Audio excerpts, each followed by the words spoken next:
그리피스의 목적은 무엇일까? お前は知っていたはずだ。俺がそうする男だと。 그리피스에게 꿈이 있다면 언젠가 자신의 나라를 갖는 것이었습니다.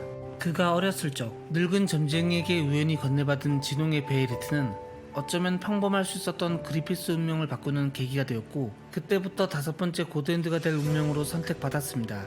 그래서 그가 자신의 꿈에 가장 가까이 도달했을 때 단 한 번의 실수로 인해 모든 것이 철저하게 파괴되었고, 시간이 지나 메이단과 함께 온 가치에 의해 구해지게 되지만 우연히 캐스커와 가치의 대화를 듣게 되고 자신이 그동안 잊었던 꿈을 다시 기억하게 되면서 극한의 절망과 자신의 초라함을 느끼게 됩니다. 그리고 끝내 일식이 일어나게 되죠.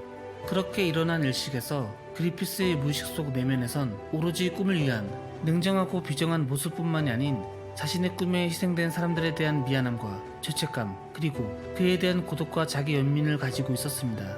그래서 그리피스의 선택에 따라 어쩌면 또 다른 결말이 있었을 수도 있었습니다. 하지만 유빅의 설득은 너무나도 달콤했고, 지금 동료들을 희생시키지 않는다면 앞으로 자신이 돌아가야 할 현실 속은 너무나도 가혹했고 비참했습니다.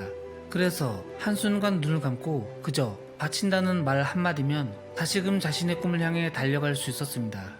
그 누구보다 꿈에 대한 집착이 컸던 그라면, 꿈을 위해 무엇이라도 할 수 있었던 그였다면, 유일하게 꿈을 잊게 해주었던 가치가 떠난 순간부터 인과율의 흐름에 따라 피할 수 없는 운명처럼 결과는 이미 정해져 있었는지도 모릅니다.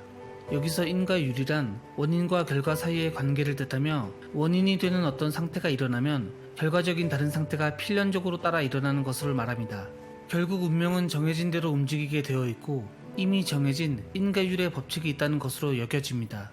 그래서 결국 그리피스는 자신의 전부였던 메이단 동료들을 전부 바치게 되었고, 제물로 바쳐진 동료들의 비명소리 속에서 5번째 고드핸드인 페무토로 탄생하게 됩니다. 그리고 시간이 지나 유사일식으로 인해 인간의 모습으로 현세에 부활한 그리피스는 인과율에 벗어난 완벽한 존재가 되었습니다.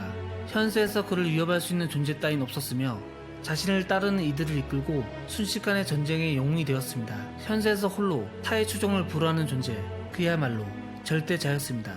그리피스는 인간이었을 적 그토록 바래왔던 자신의 나라 팔코니아를 세우고 절대적인 카리스마와 매력으로 모든 이들에게 추앙받고 있습니다. 그래서 이렇게 이미 모든 걸 이룬 그의 목적은 무엇일까요? 슬렁은 예전 클리포트에서 소환된 건 너 혼자인가라는 해골 기사의 물음에 이렇게 말했습니다. あなたにならわかるでしょう。5人目が出現するとはこういうことなのよ。すでに世界は重なり始めている。 5번째 고드핸드가 탄생한다는 건 세계가 겹쳐지는 것을 말하는 것으로, 그들은 각자의 세피라에 융합되어 서로가 원하는 세상 속에서 유희를 즐기는 것으로 알려져 있습니다. 여기서 모티브로 추정되는 설이 있다면, 세피라란 유대교 신비주의 종파인 카발리에서 사용되는 문양으로 그것을 세피로트라 부르고 각각의 속성을 세피라라 부릅니다. 이 세피라는 생명의 나무라고도 부르는데 보통 10개의 세피라와 22개의 길로 이루어져 있죠. 이런 세피로트는 어원에 따라 다양한 형태로 이용되는데 주술적인 의미와 지혜 또는 세상의 창조를 나타내기도 합니다. 그래서 베르세르크 세계관에서의 세피라는 슬렁이 말한 고드핸드들이 유희를 즐기고 있었던 각각의 세상을 나타내는 것으로 보이고, 5번째 고드핸드인 페무토가 판타지아를 열며 마치 세피로트의 나무 열매처럼 서로의 세상을 간섭할 수 없었던 것을 세피라를 겹치게 만들게 된 것이라고 추측됩니다.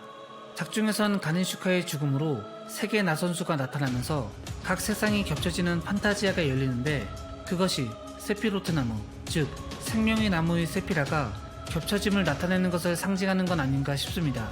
판타지아가 열림과 동시에 마침내 그리피스 자신이 원하는 진정한 목표를 위한 발판을 마련하는 것이죠. 유대교에서 세피로트의 나무의 완성은 아칠루케르트에 입문하는 것과 같으며 신의 경지에 이를 수 있는 지혜를 얻는 것을 말하고, 또 신과 합의를 뜻합니다.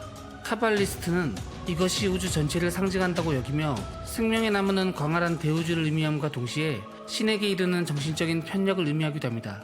그리피스는 인간이었을 적 인간의 지혜를 훨씬 뛰어넘는 신의 손길이 있지 않을까는 마치 선택받은 운명특권 계층이 있지 않을까며 고찰하고 그에 대해 갈망하는 모습도 보이곤 했습니다.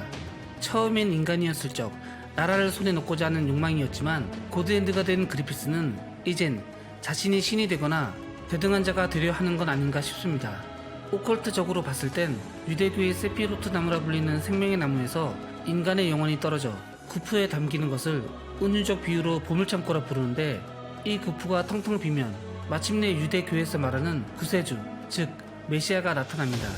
그리고 이것은 종말을 나타내지만 유대교에서 말하는 메시아는 현세가 끝나면서 세상의 죄와 악이 사라지는 날이기 때문에 어쩌면 축복받은 날이라고 할 수 있습니다. 그렇기에 베르세르크 속 법왕청이 말하는 묵시록 속 세상을 구할 비스매와 모든 걸 파멸시킬 검은매가 나타난다면 이미 세피로트 나무를 나타내는 세계 나선수는 나타났고, 인간의 영혼이 더 이상 떨어지지 않는 날, 또는 그리피스가 인간을 바치는 날, 그는 신과 같은 존재가 되고 세상은 정말로 이어지는 게 아닐까 싶습니다. 그리피스는 묵시록 속에서 말하는 짐승, 적 그리스도와 많이 닮아 있습니다. 묵시록에 등장하는 두 번째 짐승은 거짓 예언자라고도 불리며 사람들을 속여 죽었다가 다시 살아나는 척을 했던 이 악마의 대리인은 스스로 자신을 구원자라 자칭합니다. 그래서 그 두 번째 짐승은 그리스도, 즉 거짓 신을 모방하는 자로 표현되고 있습니다.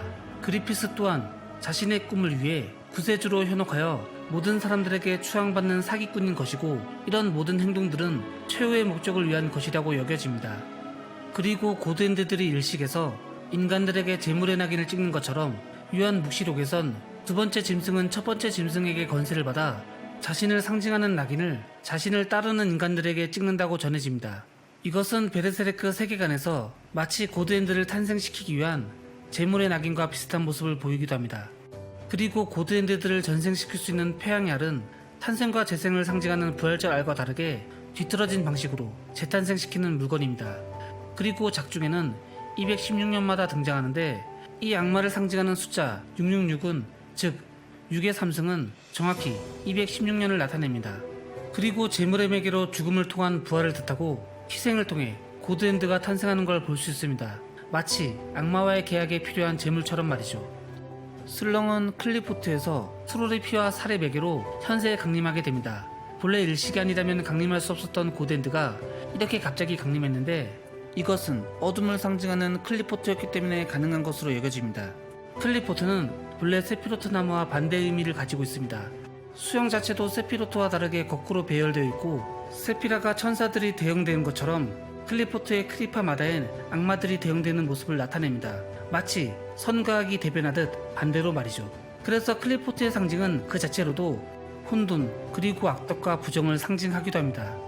이렇게 베르세르크에서 트롤의 본거지에 발생한 크리포트는 어둡고 불결한 나무뿌리 아래에서 발생됐고, 말을 상징하는 고드핸드 그리고 현세에 존재하지 않는 마물들이 나타난 걸 보면 세상이 겹쳐지는 그리피스가 만든 세상에선 엄청난 혼란을 뜻한다고 생각해봐도 과언이 아닙니다.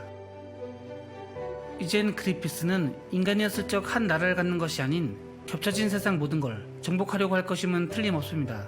사도가 되는 것만으로도 자신의 욕망이 극한으로 달하는 일반 평범한 사도들을 봤을 땐 그 정점인 고드핸드가 된 그리피스라면 아마도 세상을 정복하는 걸 떠나 신조차 자신의 발 아래 두려고 할지도 모르는 일입니다.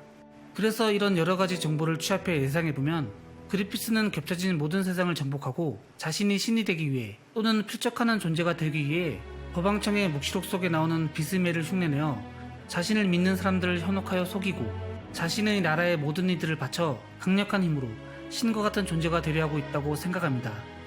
이젠 그에겐 단순한 욕망으로 나라를 갖고 모든 세상을 정복하는 건 너무나도 쉬운 문제입니다.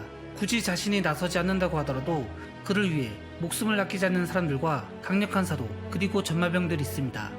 당장 조드가 사도화하지 않는 모습으로 나서도 수천 명의 병사들이 간단하게 도륙당하는데, 사도화가 되고 전마병을 이끈다면 이미 인간들의 나라는 적수가 되질 못합니다.